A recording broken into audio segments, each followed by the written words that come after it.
can I please throw one more question about the escrow since we're on that subject? Sure. By the way, good to see you again. Thank you, as always. Um, on a smaller size deals, I mean, really small, like let's say $50,000 to $100,000. What is the expected size of the escrow, and what are maybe some basic details about a buyer, which I have right now on the phone, coming up with the escrow for a small place like, let's say, barbershop? Thank you. So are you in California or what state are you in? I'm in Florida. I'm in South Florida, and I have a buyer of a barbershop. He's a buyer. He has a few barbershops, and we just found, like literally yesterday, a barbershop that he wants to buy. So he's throwing me into this, and of course, I'm looking for some guidance because I've never bought a solar business before. So I need some guidance on the escrow. And the guy also said he would like to sit inside the barbershop just to appreciate it, and he wants to get out in a week if something does not work out. So I'm just trying to get some guidance from you. Okay. So to your first point about escrow companies. So on the East Coast and in a lot of the United States, actually most of the United States, they use closing attorneys. They don't use escrow companies to handle the transactions. They use closing attorneys. So when I'm talking about escrow companies and how escrow would handle, that's because I'm in California and Anne is in California. What we were just talking about is California. So to my knowledge, there's like California, I think Nevada, probably Colorado, up to about that point uses and West uses escrow companies, but I think when you go east of that, like even Texas, I believe uses closing attorneys, and anything further east than that, they use closing attorneys. So the process is a little bit different. You're going to need and how and what the closing attorneys charge, I don't really know. What I would recommend to you, Dennis, is if you're going to be involved in business transactions, first in Florida, they have a very strong Florida Business Broker Association. And if you join the Florida Business Broker Association, you get a full IBBA membership with that now. I believe that they've got that affiliation or that contract done with IBBA. So that's the best way to get your IBBA membership. Also, Business Broker Association of Florida, they have their own forms. So, and they have an MLS system for business brokers. So they do a lot. I think their Business Broker Association is probably like, we've got about 1,000 members or so. So it's very strong in Florida, different than the rest of the U.S. Okay. In terms of like a barbershop or something like that, and when you're doing these very small transactions, you still have to have an attorney is still going to have to draft a purchase agreement. You might want to start off with like a term sheet or an LOI that's non-binding, because that way you can put some numbers in front of the seller without having the buyer need to get an attorney involved in it, because a buyer can easily put together a term sheet that just says, hey, I want to pay you X amount over either a certain amount down. He might want the seller to carry a note for a period of time, whatever the terms are of the deal that is being negotiated. The seller needs to see something in writing, even if it's non-binding, in order for the seller to want to open his books and records and allow the buyer to go in and observe the business and all of that. Now, to your point about taking over sitting in the business or having the business for a week and then being able to give it back if he doesn't like it, that's not how business sales work. You're not trying on a pair of shoes. So you're not going to try on somebody's business to see if you like it and then decide to give it back to them. So generally, if somebody's doing an observation of a business, it may be from across the street or from, whatever, the parking lot. Sometimes inside, I mean, I've had people observe businesses when they're small convenience stores, coffee shops, things of that, a barbershop. I mean, it would be normal, but you can't sit in a barbershop all day long. without, garnering some suspicion. Um, and so, and the point of that usually is for due diligence purposes. They want to see, how many people are coming in, how many customers a day, or, is there traffic? Are there people going into the shop?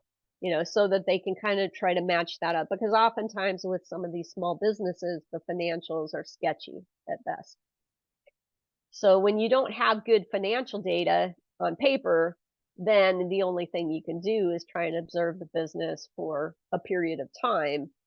And then, quite honestly, generally it's better not to tell the seller you're observing the business, because they can easily call every friend they have and say, hey, come to my store today.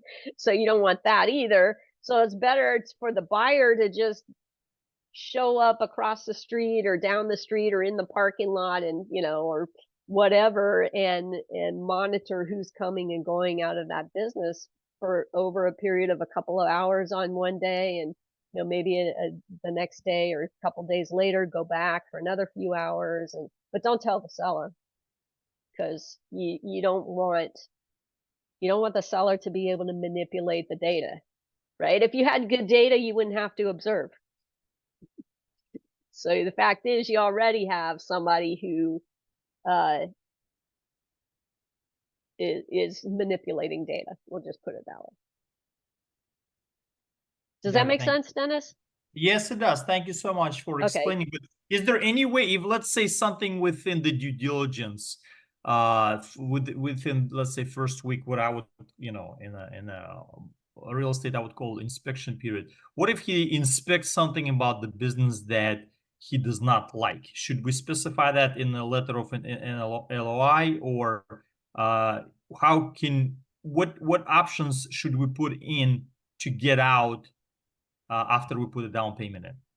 So that's the beauty of term sheets and LOIs, is the first sentence at the top of them says they're non-binding.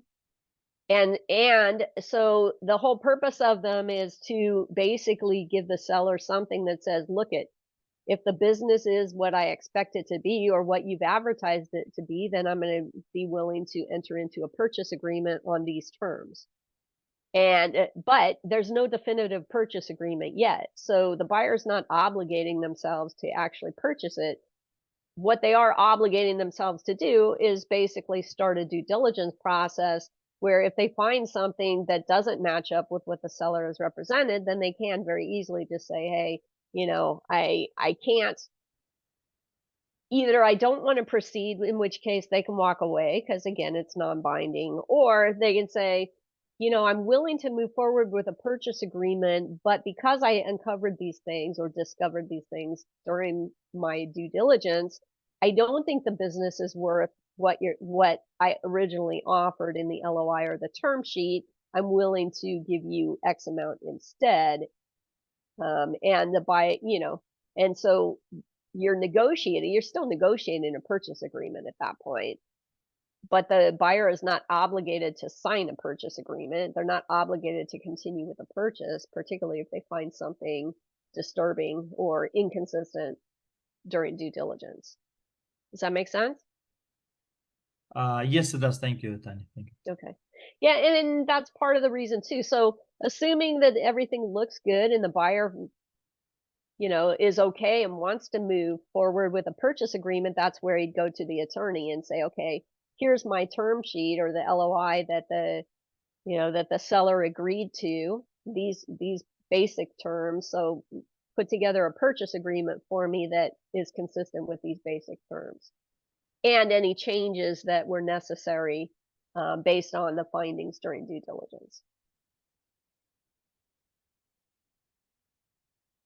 Okay. Alfredo, do you have can you shed a little more light on closing attorneys? Do the closing attorneys also draft the purchase agreements? Do they do the whole thing? Or do buyer and seller have separate attorneys, and then there's also a closing attorney in addition to that? Okay, well, the first rule is if you can avoid attorneys, avoid them. Because they tend to compound or delay, and they may take weeks to read things over. I've had a couple of those. Generally, I don't think they actually draft it. But at closing, yeah, they definitely look it over, making sure, because we do use closing attorneys, not just an escrow. The closing attorney does handle the escrow money. Okay. So they will, do the final look over and correct. But generally, we're going with something fairly standard, and it's normally the buyer who gets an attorney involved that starts convoluting stuff. And so when that happens, because we're dealing with an attorney on their end, we tend to throw it to an attorney on our end so that, those guys can speak the same language if they're putting, because there's some nuances in the way you word things that is a little beyond us. And so you always want to be careful that you at least have an attorney look at it if the opposing party had an attorney involved. Yeah. But I And don't think Dennis, it's required. yeah, So- Dennis, because you're in Florida, I mean, again, Florida Business Broker Association has forms, so they have an asset purchase agreement that you can use. And if you're licensed in Florida, then you I am. have the right to fill out forms like that. Your license allows you to do that without being considered to be practicing law.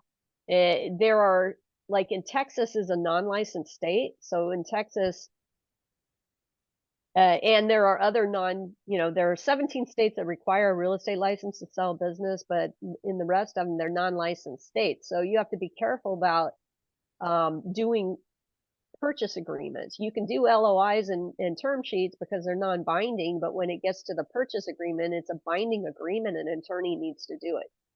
So, but Florida's a licensed state, so Florida, your license covers you. You're fine to do purchase agreements in Florida. Thank you for mentioning. Okay.